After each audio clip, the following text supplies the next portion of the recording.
ઉનાળાના વેકેશનમાં 15 વર્ષની નિકિતા ટ્રેનમાં એકલી પોતાના મામાના ઘરે આવી રહી હોય છે ત્યારે તેની સાથે કંઈક એવી ઘટના બને છે કે તમે પણ સાંભળીને રડી પડશો. આ ઘટના દરેક પરિવાર માટે એક ખૂબ જ મોટો બોધ આપશે. તો ખાસ દરેક ભાઈઓ બહેનો અને સંતાનો જરૂરથી આ ઘટનાને અંત સુધી સાંભળજો. નિકિતા રેલવે સ્ટેશન પર પોતાના પપ્પા સાથે ટ્રેનની રાહ જોતી ઊભી હતી. તેના ચહેરા પર અનોખી ખુશી ઝળકતી હતી, કારણ કે આજે તે પોતાના મામાના ઘરે જઈ રહી હતી. વેકેશન શરૂ થઈ ચૂક્યું હતું અને એ પણ બધા બાળકોની જેમ પોતાના મામાના ઘરે જવા માટે ખૂબ જ ઉતાવળી થતી હતી. પરંતુ નિકિતાના પપ્પા નિમેશભાઈના ચહેરા પર તો ચિંતાઓની રેખા દેખાતી હતી, કારણ કે પોતાની 15 વર્ષની દીકરીને આવી રીતે મામાના ઘરે એકલી ટ્રેનમાં મોકલવી એમને યોગ્ય નહોતું લાગતું. પણ નિકિતાના ઉત્સાહ અને જીદ સામે નિમેશભાઈ એને પોતાના મામાના ઘરે મૂકવા માટે તૈયાર થઈ ગયા. મનમાં તો એ પણ ઘણા મૂંઝાતા હતા કે દીકરીને આવી રીતે એકલી ક્યાંય ન મોકલવી જોઈએ. પણ પછી નિકિતાની ખુશી સામે એમણે પોતાની ચિંતાને દબાવી દીધી. સમય થયો અને ટ્રેન એના પ્લેટફોર્મ પર આવી પહોંચી. ટ્રેનને જોતા જ નિકિતા એકદમ ખુશ થઈ ગઈ. એ તો ઝડપથી પગલાં ભરતી ટ્રેન તરફ ચાલવા લાગી, પરંતુ નિમેશભાઈએ એને અટકાવી અને એનો હાથ પકડીને ધીમે ધીમે ચાલવાનું શરૂ કર્યું.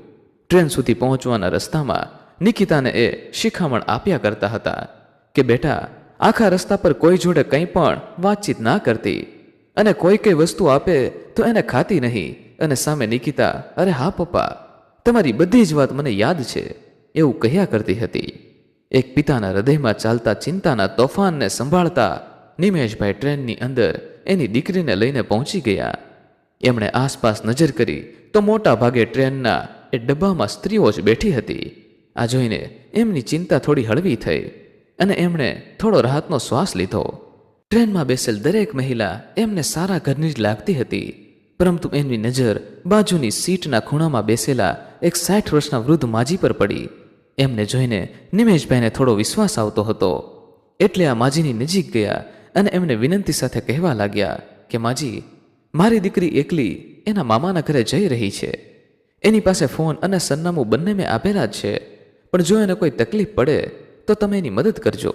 મારી દીકરી પહેલીવાર આવી રીતે એકલી જાય છે, એટલે હું તમને વિનંતી કરું છું કે તમે એનું ધ્યાન રાખજો. આટલું બોલતા એમની આંખો જાણે તો ભીની થઈ ગઈ હતી. એટલે પહેલા વૃદ્ધ માજી પણ નિમેશભાઈને કહેવા લાગ્યા કે કંઈ વાંધો નહીં બેટા, તું ચિંતા ના કરતો, હું તારી દીકરીનું ખૂબ ધ્યાન રાખીશ. આ માજી સાથે વાતચીત કર્યા પછી નિમેશભાઈ એની દીકરી નિકિતાને છેલ્લી વખત મળવા આવ્યા અને એના માથા પર હાથ મૂકીને એક હાસ્ય સાથે એને કહેવા લાગ્યા, બેટા, તને કંઈ ભૂખ લાગે તો તારું મનગમતું લઈ લેજે, અને સામે બેઠેલા માજીને મેં તારી ભલામણ કરી છે, એટલે તને કંઈ પણ જરૂર હોય તો તું એમને જણાવજે. અને આ લે તારી ફેવરિટ ચોકલેટ. હવે હું જાઉં છું, તારું ધ્યાન રાખજે.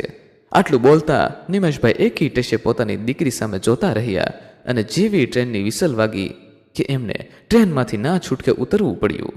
નિકિતા બારી પાસે બેઠી બેઠી પોતાના પપ્પાને આવજો કહી રહી હતી, અને ટ્રેન જેમ જેમ આગળ જતી હતી તેમ નિમેશભાઈને અહેસાસ થતો હતો કે એની દીકરી એનાથી દૂર થઈ રહી છે. પણ પછી એમને એ વિચારીને પોતાના મનને મનાવી લીધું કે ફક્ત 2 દિવસનો સવાલ છે, પછી તો એમના પત્ની પણ એની દીકરી પાસે જતા રહેશે. એટલે થોડીવાર માટે તેઓ સ્ટેશન પર જ ઊભા રહ્યા અને પછી પોતાના ઘરે જવા માટે નીકળી ગયા. નિકિતા તો ટ્રેનની સફર કરવામાં ખૂબ જ ઉત્સાહિત હતી. એ બારી પાસે બેસીને બહારના નજારાને નિહાળી રહી હતી, પરંતુ આ માસૂમ દીકરીને સપનામાં પણ ખબર ન હતી કે આ સફર એની જિંદગીનો એવો સફર હશે જેને તે ક્યારેય પણ નહીં ભૂલી શકે. એના મામાના ઘરે જવાની નિકિતાની જીદ એને ખૂબ અઘરી પડશે એણે ક્યારેય પણ વિચાર્યું ન હતું. અને આ ટ્રેનમાં જ એની સાથે કંઈક એવી ઘટના બની કે આજ સુધી પણ નિકિતા કે એનો પરિવાર આ ઘટનાને ભૂલી નથી શક્યું. રેલવે સ્ટેશન પર નિકિતાને મૂકી નિમેશભાઈ પોતાના ઘરે જવા માટે રવાના થયા. આખા રસ્તા પર તેમને ખૂબ જ બેચેની મહેસૂસ થતી હતી, કારણ કે પહેલીવાર એમણે એના કાળજાના કટકાને એમનાથી દૂર કર્યો હતો, જેના લીધે એમને ગમતું ન હતું. જેવા તેઓ ઘરે પહોંચ્યા કે એમના પત્ની નીતાબેન નિમેશભાઈને પૂછવા લાગ્યા કે નિકીને સરખી રીતે બેસાડી દીધી છે ને? અને મેં ભાઈને ફોન કરીને જણાવી દીધું છે, એ આપણી દીકરીને લેવા માટે સમયસર પહોંચી જશે.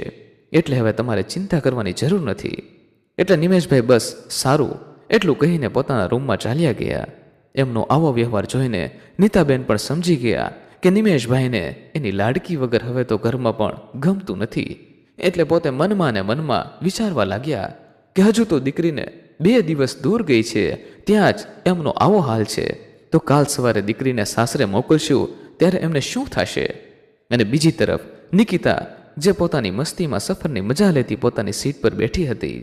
આસપાસથી નીકળતા લોકોને એ થોડી વાર માટે જોતી અને પછી ફરી બારીની બહાર જોવા લાગતી. ટ્રેન ધીમે ધીમે એક પછી એક સ્ટેશન પસાર કરતી ગઈ, પરંતુ નિકિતાને હજુ એના મામાના ઘરે પહોંચવામાં ઘણો સમય લાગે એમ હતો. એટલે શાંતિથી પોતાની સીટ પર બેઠી હતી. થોડી વાર રહીને ટ્રેન એક જંકશન પર જઈને ઊભી રહી. એટલે બહારની તરફ ચા પાણીવાળાઓના અવાજ ટ્રેનની અંદર ગુંજવા લાગ્યા. પછી તો નિકિતાએ પોતાની મનગમતી સોડા ખરીદી અને શાંતિથી બેઠી બેઠી સોડા પીતી બારીની બહાર નજર કરી રહી હતી. 10 મિનિટના બ્રેક બાદ ટ્રેન ફરી ચાલતી થઈ અને એની જ થોડી વાર પછી પેલી વૃદ્ધ મહિલા નિકિતાની બાજુમાં આવી અને પૂછવા લાગી, બેટા તારું નામ શું છે? એટલે નિકિતાએ જોયું તો આ પહેલા જ વૃદ્ધ માજી હતા જેની વાત એના પપ્પા કરતા હતા. એટલે નિકિતાએ હસતા એને પોતાનું નામ જણાવ્યું. પછી આ માજી એને બીજા બધા પણ ઘણા પ્રશ્નો પૂછવા લાગ્યા. એટલે નિકિતા એક પછી એક એના બધા જ પ્રશ્નોના જવાબ આપતી હતી. નિકિતા તો દેખાવમાં પણ ખૂબ સુંદર હતી. ભલે તે અત્યારે 15 વર્ષની હતી, પણ કોઈ 21 વર્ષની યુવતીને પણ પાછળ છોડી દે એવું રૂપ ભગવાને એને આપ્યું હતું. એના ચહેરા પર નિર્દોષતા એને જોતા સ્પષ્ટ દેખાતી હતી. એ તો હસતી હસતી આ માજી જોડે વાતચીત કરતી હતી અને ત્યારે જ આ માજીએ એને શેરડીનો રસ પીવા માટે આપ્યો. એ કહેવા લાગે કે બેટા બહુ ગરમી છે એટલે તું આ રસ પી લે. અને આમ પણ નિકિતાને ખૂબ ગરમી લાગી રહી હતી. સાથે જ એના પપ્પાના કહ્યા મુજબ એને આ માજી પર વિશ્વાસ હતો. એટલે તરત જ એમના હાથમાંથી રસનો ગ્લાસ લઈ લીધો અને પોતે તરત જ રસ પીવા લાગી. રસ પીતા આ બંને પોતપોતાની જિંદગીની અલગ અલગ કહાની એકબીજાને કહી રહ્યા હતા. અને એ સમય દરમિયાન અચાનક નિકિતાને એવું લાગ્યું કે એની આંખો બંધ થઈ રહી છે. થોડીવાર માટે તો જાણે એની આંખ સામે અંધારું થવા લાગ્યું અને ફક્ત 2-3 મિનિટમાં જ એ જાણે તો ગાઢ ઊંઘમાં સૂઈ ગઈ હોય એવી રીતે પોતાની સીટ પર એણે માથું ઢાળી દીધું. આસપાસ બેઠેલા કોઈ પણ લોકોને આ વાતની ખબર પણ ન પડી કે આ માજીએ નિકિતાના રસમાં ઘેનની ગોળીઓ ભેળવી દીધી હતી. આખા રસ્તા પર નિકિતા એની સીટ પર સૂતી રહી. એને જરા પણ હોશ ન હતો. નિકિતા તો જાણે બેહોશ હાલતમાં પડી હતી. અને એ જ સમયે એના પિતા નિમેશભાઈનો ફોન આવ્યો. એટલે પહેલા માજી પણ એની બાજુમાં જ બેઠા હતા. એટલે જોયું તો એના પપ્પાનો ફોન હતો. એટલે આ માજીએ ફોન ઉચકાવ્યો અને કહેવા લાગ્યા, બેટા તારી દીકરી અહીંયા મારી બાજુમાં જ બેઠી છે. એને જરા ઊંઘ આવી ગઈ છે એટલે સૂતી છે, પણ તું ચિંતા ન કરતો, હું એનું ધ્યાન સરખી રીતે રાખીશ. પેલા માજીની આ વાત સાંભળીને નિમેશભાઈને પણ એમની વાત પર વિશ્વાસ આવી ગયો. એટલે સારું માજી, મારી દીકરી જાગી જાય એટલે એને કહેજો મારી સાથે વાત કરે. એટલું કહી એમણે ફોન મૂકી દીધો. અને પછી આ માજીએ નિકિતાના એ ફોન પોતાની પાસે લઈ લીધો.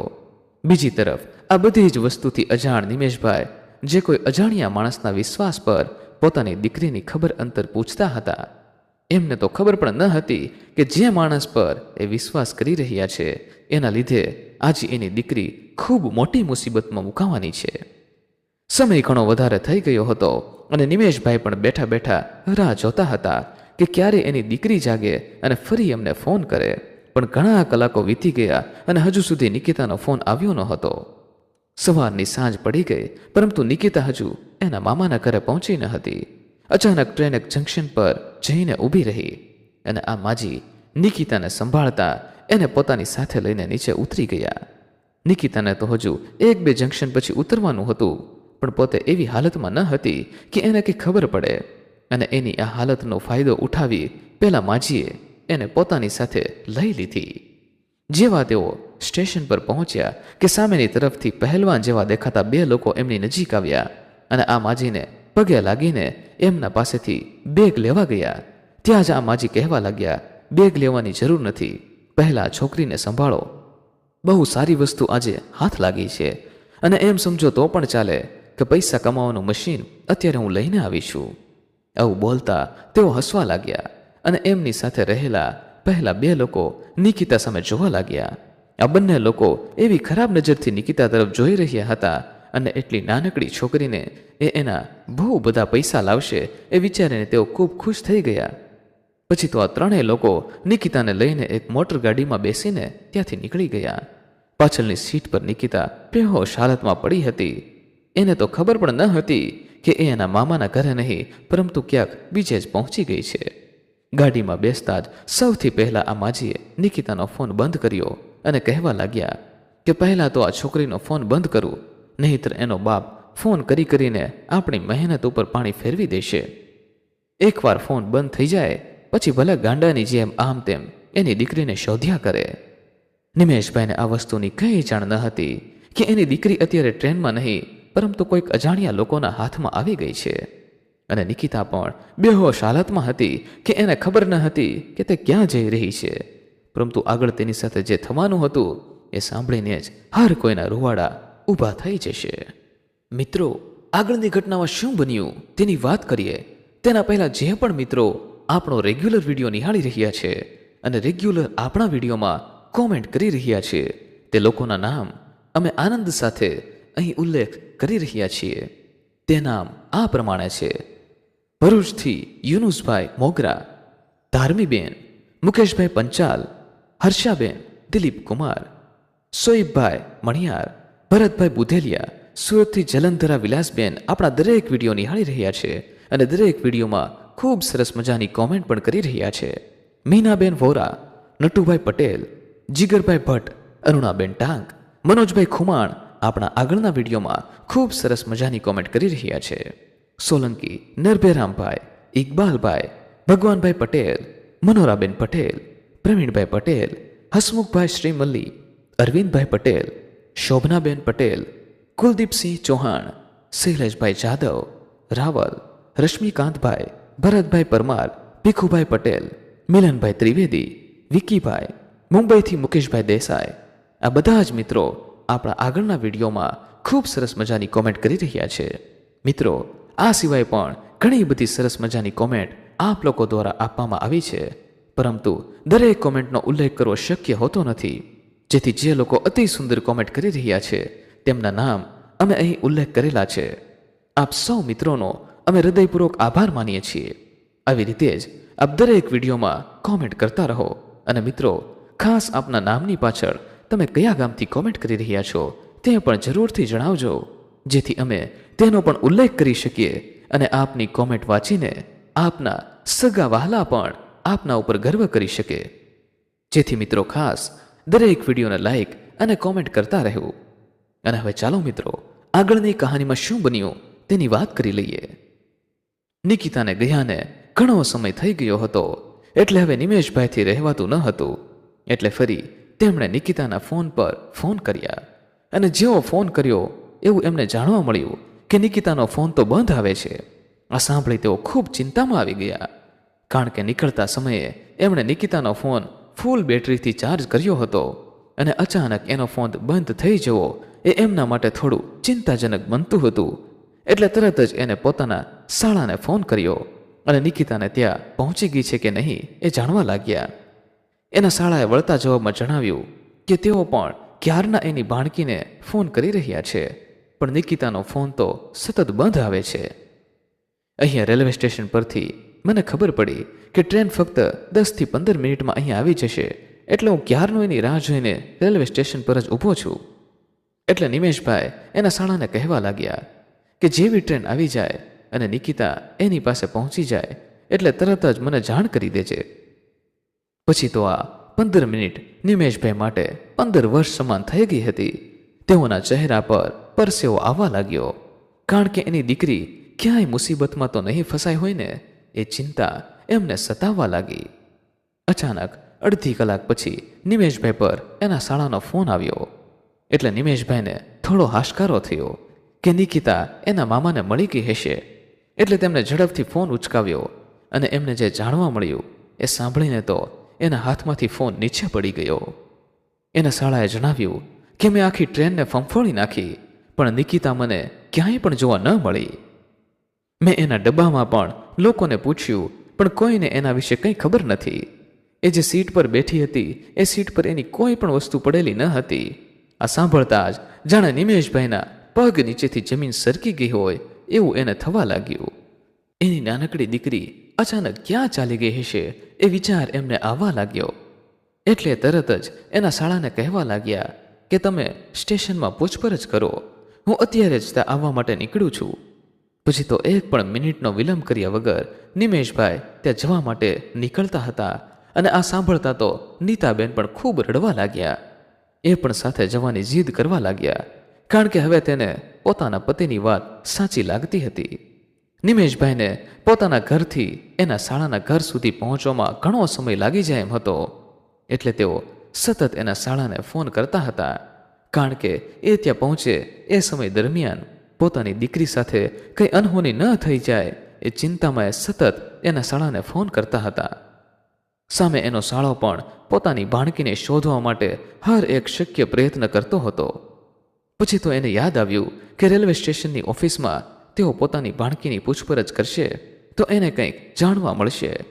પછી તેમણે રેલવે સ્ટેશનની ઓફિસમાં જઈને એની બાળકીનો ફોટો બતાવ્યો અને ઇન્સ્પેક્ટર સાહેબને વિનંતી કરી કે એની બાળકી એકલી આ ટ્રેન મારફતે આવી રહી હતી, પરંતુ એ ટ્રેનમાં ક્યાંય પણ એમને મળી નહીં.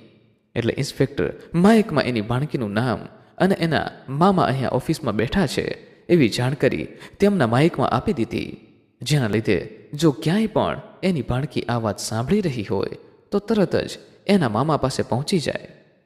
પરંતુ આ એનાઉન્સમેન્ટ કરી એને પણ ઘણા સમય બાદ નિકિતા અહીંયા સુધી પહોંચી ન હતી. પછી તો એના મામાને પણ ચિંતા થવા લાગી કે એની બાળકી આટલી નાની છે, એટલે એકલી તો એવી રીતે ક્યાંય ન ઉતરે. છતાં તેમણે નિમેશભાઈના શહેરથી પોતાના શહેર સુધી જે સ્ટેશન પર ટ્રેન ઊભી રહી હોય તે પૂછપરછ કરવા માટે પોલીસ ઇન્સ્પેક્ટરને વિનંતી કરી. પોલીસ ઇન્સ્પેક્ટર પણ એમની ચિંતા સમજતા હતા, કારણ કે નિકિતા હજુ 15 વર્ષની હતી, એટલે એને વધારે કોઈ સમજણ નહીં હોય તેમ સમજી તેઓ આસપાસના જંકશન પર નિકિતાનો ફોટો અને એના વિશે થોડી જાણકારી મોકલી દીધી. અને પછી નિકિતાના મામાને આ બધાના જવાબની રાહ જોવા માટે કહ્યું. આ વાત નિકિતાના મામાએ નિમેશભાઈને જણાવી, તો પણ નિમેશભાઈના મનમાં ચિંતા હજુ કાયમ જ હતી. બંને મા બાપ પોતાની દીકરીના આ સમાચાર સાંભળીને એકદમ ગાંડાતૂર થઈ ગયા હતા. ઘણી મથામણ પછી તેઓ સ્ટેશન સુધી પહોંચી ગયા, જ્યાં નિકિતા એના મામાના ઘરે જવા માટે ઉતરવાની હતી. ત્યાં જઈને જેવા એના શાળાને મળ્યા તો નિમેશભાઈને કોઈ પણ સારી વાત જાણવા ન મળી. એટલે બંને પતિ પત્ની એકદમ નિરાશ થઈ ગયા અને નીતાબેનના તો આંસુ રૂકવાનું નામ જ નહોતા લેતા. નીતાબેન તો પણ પોતાની દીકરીનો ફોટો લઈને આસપાસ લોકોને પૂછતા હતા કે કોઈએ એમની દીકરીને જોઈ છે, પણ કોઈએ એની દીકરીને ત્યાં જોઈ ન હતી, કારણ કે એ લોકો તો એ વાતથી સાવ અજાણ હતા કે હકીકતમાં નિકિતા સ્ટેશન સુધી ક્યારે પહોંચી જ ન હતી. હવે તો નિમેશભાઈ પણ હિંમત હારી ગયા હતા કે કદાચ એની દીકરી એમને પાછી ક્યારેય નહીં મળે, કારણ કે આટલી મહેનત કર્યા પછી પણ એને ક્યાંય એની દીકરીના સમાચાર નહોતા મળતા.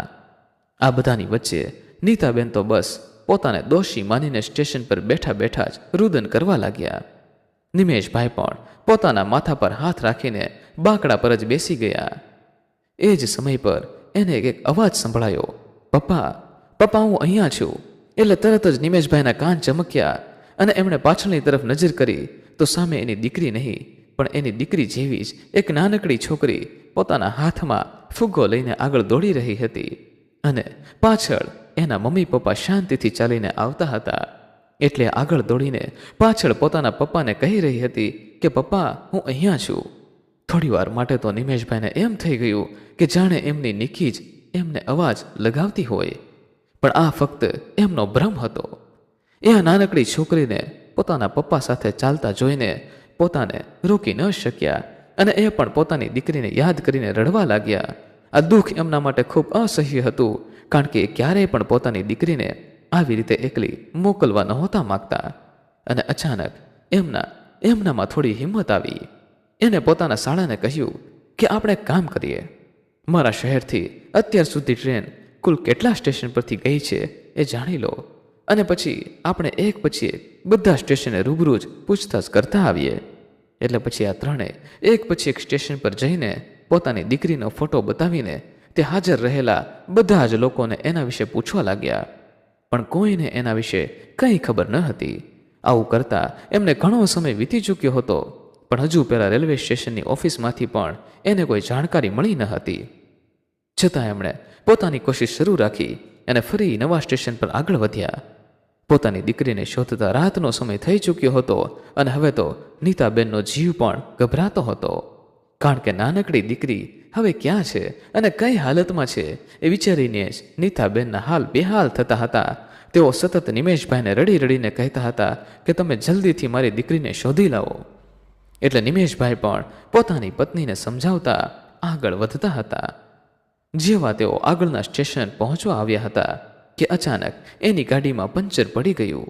તો બંને નીચે ઉતરીને ગાડીની હાલત જોવા માટે ગયા. એક તો એમને સ્ટેશન પહોંચવામાં મોડું થતું હતું અને ઉપરથી આવી મુસીબત આવી ગઈ હતી. એટલે નિમેશભાઈ અને એનો સાળો આસપાસ ગેરેજ મળી રહે એ શોધતા નીતાબેનને ગાડીમાં જ બેસાડી થોડે આગળ સુધી ગયા. રસ્તો એકદમ સુમસામ હતો અને આગળની તરફ જ એક નાનકડું એવું સ્ટેશન આવતું હતું. પણ સ્ટેશન ઉપર પંચરવાળો મળવો મુશ્કેલ હતો. એટલે તેઓ સ્ટેશનની આસપાસ જ ગેરેજવાળાને શોધતા હતા. જેવા તેઓ થોડા આગળ વધ્યા કે અચાનક નિમેશભાઈની નજર એક એવી વસ્તુ પર પડી કે એમના ચહેરા પરના બધા જ હાવભાવ બદલાઈ ગયા. એ તરત જ દોડવા લાગ્યા અને નીચે જમીન પર જઈને બેસી ગયા. એણે જોયું તો જમીન પર એ જ 3-4 ચોકલેટ પડેલી હતી જે એમણે એની દીકરીને ટ્રેનમાં મૂકવા આવતા સમયે આપી હતી. આ ચોકલેટ જોઈ નિમેશભાઈ સમજી ગયા કે આ ચોકલેટ મારી દીકરી નિકિતાની છે. એટલે તેઓ આ ચોકલેટને હાથમાં લઈ પોતાની છાતીએ લગાડીને પોતાની દીકરીનું નામ લઈને રડવા લાગ્યા. એના સાળાએ એને સંભાળવાની ઘણી કોશિશ કરી, પણ હવે તેનું દુઃખ ખૂબ વધી ગયું હતું. પરંતુ એમનો સાળો એને સમજાવવાની કોશિશ કરી રહ્યો હતો કે આ એક સબૂત હોઈ શકે છે કે આપણે આપણી દીકરી સુધી પહોંચી શકીએ. આ સાંભળતા તો નિમેશભાઈ તરત જ ઊભા થઈ ગયા. એણે પોતાની આંખના આંસુ લૂછ્યા અને આસપાસ જોયું તો ક્યાંય પણ કોઈ માણસ જોવા મળતું ન હતું. એટલે એને થયું કે નક્કી આગળના સ્ટેશન પર જ નિકિતા ઉતરી હશે. એટલે તેમણે હવે તો પગપાળા જ સ્ટેશન સુધી જવાનું નક્કી કર્યું.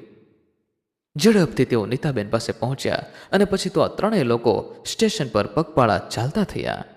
જેવા નિમેશભાઈ આ બધા સાથે સ્ટેશન પર પહોંચ્યા અને એમણે નજર કરી તો સ્ટેશન પર કોઈ પણ માણસ હાજર ન હતું. રાતનો સમય થઈ ચૂક્યો હતો અને સ્ટેશન તો આમ પણ અજાણ્યા સુમસામ રસ્તા પર આવેલું હતું. સ્ટેશનને જોતા જ આ બધાને થોડો ડર લાગતો હતો અને એમાં વિચાર પણ આવતો હતો કે કદાચ એની દીકરી આ જ સ્ટેશન પર તો નહીં ઉતરી હોય ને. આવા બધા વિચારો સાથે તેઓ આસપાસ નજર કરી રહ્યા હતા અને અચાનક એમની નજર ઓટલા પર સૂતેલા એક વૃદ્ધ પર પડી. એટલે નિમેશભાઈ દોડતા તેમની પાસે ગયા અને પોતાની દીકરીનો ફોટો બતાવીને એના વિશે પૂછવા લાગ્યા. પહેલા તો એ વૃદ્ધને ઓળખવામાં થોડી વાર લાગી અને પછી ધીમેથી એમણે કહ્યું કે હા, આ દીકરીને તો મેં જોઈ છે. એની સાથે બીજા 2-3 લોકો પણ હતા અને તેઓ આ સ્ટેશનથી બહાર ગયા, પણ ત્યાંથી ક્યાં ગયા એ મને ખબર નથી. આટલું સાંભળતા નિમેશભાઈના જીવમાં થોડો જીવ આવ્યો કે કદાચ એની દીકરી આસપાસ જ એને ક્યાંક મળી જશે.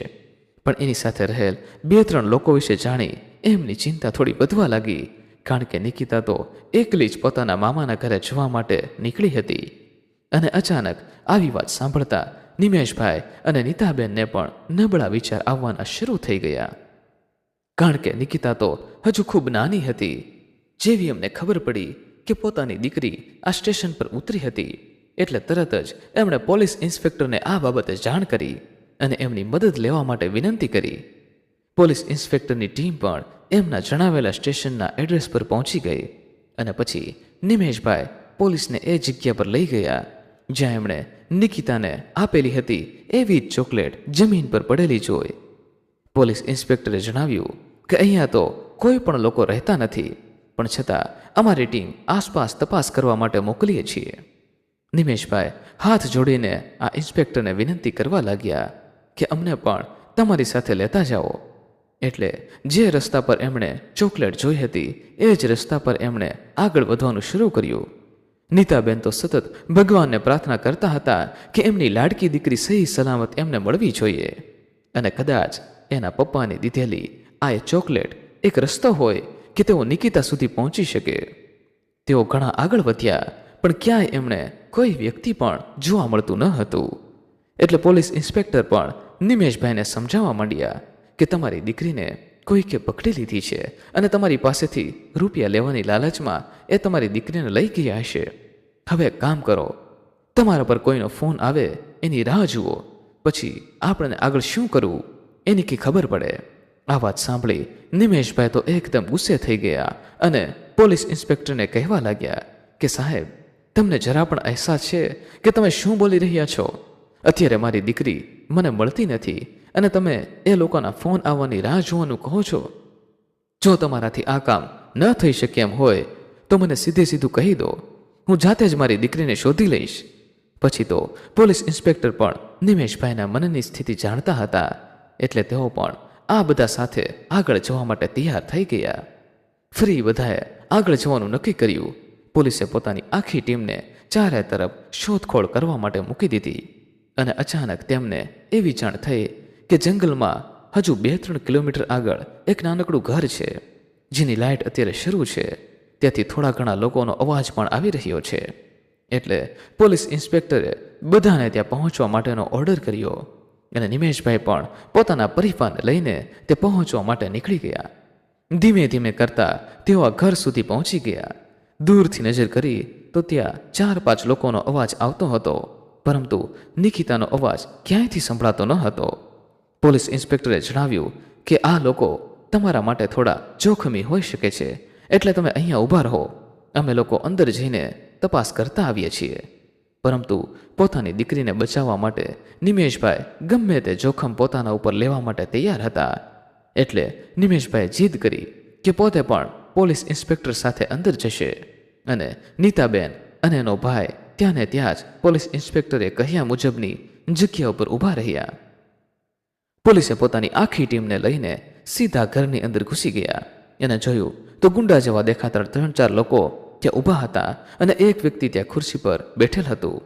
આ વ્યક્તિને જોતા જ નિમેશભાઈને તો જાણે હોશ ઉડી ગયા, કારણ કે આ ખુરશી પર બેઠેલ વ્યક્તિ બીજું કોઈ નહીં પણ પહેલા માજી જ હતા, જેને નિમેશભાઈએ પોતાની દીકરીનું ધ્યાન રાખવા માટેની ભલામણ કરી હતી.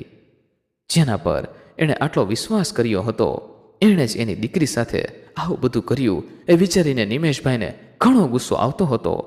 પણ પોલીસ ઇન્સ્પેક્ટરે એમને શાંત રહેવા માટે કહ્યું, અને બધાએ આ લોકોને પકડી લીધા. અને પછી અંદરની ઓરડીમાં જઈને જોયું તો નિકિતા જેવા 8થી 10 બાળકો બેહોશ હાલતમાં એ ઓરડીમાં પડ્યા હતા. એટલે પોલીસે તરત જ આ બાળકોને છૂટા કર્યા અને હોસ્પિટલ પર લઈ જવા માટે એમ્બ્યુલન્સ બોલાવી. અમુક બાળકો તો ખૂબ ગંભીર રીતે ઈજાગ્રસ્ત હતા, એટલે તેમને હોસ્પિટલ સુધી ખસેડવામાં આવ્યા. પરંતુ નિકિતાને અહીંયા લાવ્યાને થોડા જ કલાકો થયા હતા, એટલે નિકિતા હજુ બેહોશ હાલતમાં જ હતી. ડૉક્ટરે આવીને બધા બાળકોની ત્યાં સારવાર કરી, અને જેવી નિકિતાએ થોડી આંખો ખોલી કે એની નજર સામે એના પપ્પા ઊભા હતા, અને એના પપ્પાને જોતા જ એ તો તરત ઊભી થઈ ગઈ અને એના પપ્પાના નામની બૂમ પાડતી એ નિમેશભાઈના ગળે લાગી ગઈ. અને નિમેશભાઈ પણ પોતાની દીકરીને સહી સલામત જોઈને ચોધાર આંસુએ રડવા લાગ્યા. પછી તો પોલીસ ઇન્સ્પેક્ટરે આ બધા જ લોકોને પકડી લીધા, અને નિકિતાની સાથે બીજા પણ ઘણા બધા બાળકોની જિંદગી બચાવી લીધી. કારણ કે આ નરાધમો આવા બધા નાનકડા બાળકોને ફસાવીને એમના શરીરના અંગો વેચીને રૂપિયા કમાવાનું કામકાજ કરતા હતા.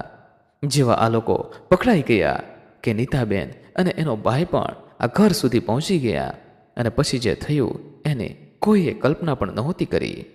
નીતાબેન આવીને તો સૌથી પહેલાં પોતાની દીકરીને ગળે લાગી ગયા અને એના માથા પર હાથ ફેરવવા લાગ્યા. પછી જ્યારે તેઓને ખબર પડી કે આ લોકોએ એની દીકરીને પકડી લીધી હતી, એટલે એમને સબક શીખવાડવા માટે તેઓ એમની પાસે ગયા.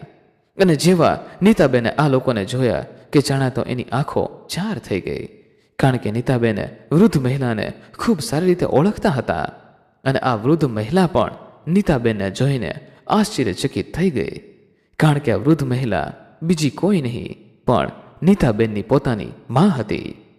નીતાબેનના સગા મમ્મી તોએ 5 વર્ષના હતા ત્યારે જ અવસાન પામ્યા હતા. પછી એના પપ્પાએ આ વ્યક્તિ સાથે બીજા લગ્ન કર્યા હતા. આ વૃદ્ધ મહિલાનું નામ હતું શોભનાબેન. જ્યારે નીતાબેન અને એનો ભાઈ ખૂબ નાના હતા ત્યારે જ એના માતા દુનિયાને અલવિદા કહીને ચાલ્યા ગયા હતા અને પછી એના પપ્પા શોભનાબેન સાથે લગ્ન કરીને એને ઘરમાં લાવ્યા હતા. શોભનાબેન નીતાબેન અને એના ભાઈને ખૂબ હેરાન કરતા હતા, પરંતુ નીતાબેને પોતાના બાળપણમાં ઘણું બધું સહન કર્યું હતું અને જેમ જેમ સમય આગળ વધ્યો તેમ તેમ નીતાબેનને પોતાની સોતેલી માની બધી જ અસલિયત ખબર પડવા માંડી કે તેઓ ખોટા કામ કરી રહ્યા છે. એણે પોતાના પપ્પાને આ બાબતમાં ઘણીવાર જણાવ્યું, પણ એના બદલામાં હંમેશા નીતાબેને જ ખોટું સાબિત થવું પડ્યું હતું. પરંતુ એક દિવસ ખુદ નીતાબેન આ બધી વસ્તુનો શિકાર બન્યા હતા, કારણ કે એને પોતાના મમ્મીની અસલિયત ખબર પડી ગઈ હતી. જેના લીધે શોભનાબેને નીતાબેનને રસ્તામાંથી બહાર કાઢવા માટે એક ષડયંત્ર રચ્યું હતું, જે નીતાબેનના પપ્પાને ખબર પડી ગઈ હતી અને અંતે એમણે એની આ સોતેલી માં એટલે કે શોભનાબેનને ઘરની બહાર કાઢી મૂક્યા હતા અને ફરી નીતાબેને જ પરિસ્થિતિમાં આવીને ઊભા હતા. પણ આજે એની દીકરીનો સવાલ હતો એટલે જરા પણ પાછા વળે એમ ન હતા. અને પેલી મહિલાને પણ ખબર હતી કે આ એની દીકરીની જ દીકરી છે. પછી તો શરમના મારે આ વૃદ્ધ મહિલાનું માથું નીચે ઝૂકી ગયું, પણ એના કરેલા કર્મોની માફી ન હતી. નીતાબેને પોલીસ ઇન્સ્પેક્ટરને વિનંતી કરી કે સાહેબ, અત્યારે જ આ વ્યક્તિને મારી નજર સામેથી લઈ જાઓ, નહીંતર મારાથી કંઈક થઈ જશે. પછી પોલીસ ઇન્સ્પેક્ટરે આ બધા જ લોકોને પોતાની સાથે લઈને ત્યાંથી નીકળી ગયા અને નીતાબેન પોતાની દીકરીને ગળે લાગીને રડવા લાગ્યા અને માફી માગવા લાગ્યા. આજે ભગવાને એકવાર નહીં પરંતુ બે વાર એમની મદદ કરી હતી. જ્યારે પહેલી વાર પોતે ષડયંત્રનો ભોગ બન્યા હતા ત્યારે તેના પિતા એની મદદ માટે આવ્યા હતા અને જ્યારે આજે એની દીકરી આ ષડયંત્રનો ભોગ બનવા જઈ રહી હતી ત્યારે નિમેશભાઈ એને બચાવવા માટે દોડી આવ્યા હતા. અંતે નિકિતા એમને પાછી મળી ગઈ અને નીતાબેને જતા સમયે ઇન્સ્પેક્ટર સાહેબને વિનંતી કરી કે આ લોકોને કડકથી કડક સજા મળવી જોઈએ, જેનાથી આજ પછી આવા લોકો કોઈ નાના બાળકોને પોતાનો શિકાર ના બનાવે. અને આ ઘટના પરથી નિમેશભાઈને પણ એટલું સમજાઈ ગયું કે અત્યારના સમયમાં ક્યારેય પણ કોઈ અજાણ્યા માણસ પર વિશ્વાસ ન કરવો જોઈએ, કારણ કે માણસ દેખાવમાં ગમે તેટલો સારો લાગતો હોય પણ તેના મનમાં શું છુપાયેલું છે એ આપણે જાણતા નથી. ભગવાનની કૃપાથી અંતે તેને પોતાની દીકરી મળી ગઈ, પરંતુ હર વખતે આવું બને એ શક્ય નથી હોતું. જેથી આપણા સંતાનોની જવાબદારી આપણી હોય છે એ વાત હંમેશા ધ્યાનમાં રાખવી. મિત્રો, આ ઘટના પરથી એટલું તો જરૂરથી શીખવા મળ્યું કે ક્યારે આપણા પોતાના પણ દુશ્મન નીકળતા હોય છે. અને હા, એ વાત ખાસ યાદ રાખવી કે અત્યારનો સમય ખૂબ સમજદારીથી ચાલવાનો છે. એવું જરૂરી નથી કે તમે સારા છો તો સામેવાળો પણ તમારી જેવો જ હોય. એટલે હંમેશા કોઈ બીજા વ્યક્તિ પર વિશ્વાસ મૂકતા પહેલાં 100 વાર વિચાર કરજો. અને જો એમાં પણ સવાલ તમારા પોતાના પરિવારનો હોય તો મેં ક્યારેય આવું પગલું ના ભરશો જેના લીધે તમારે મુસીબતનો સામનો કરવો પડે. વહાલા મિત્રો, આ એપિસોડ આપને પસંદ આવ્યો હોય તો ખાસ આપણી આ ચેનલને સબસ્ક્રાઇબ કરવાનું ભૂલશો નહીં, જેથી આવી જ સત્ય ઘટના અને સત્ય ઘટના પર આધારિત કહાની આપને સમયસર સાંભળવા મળતી રહે.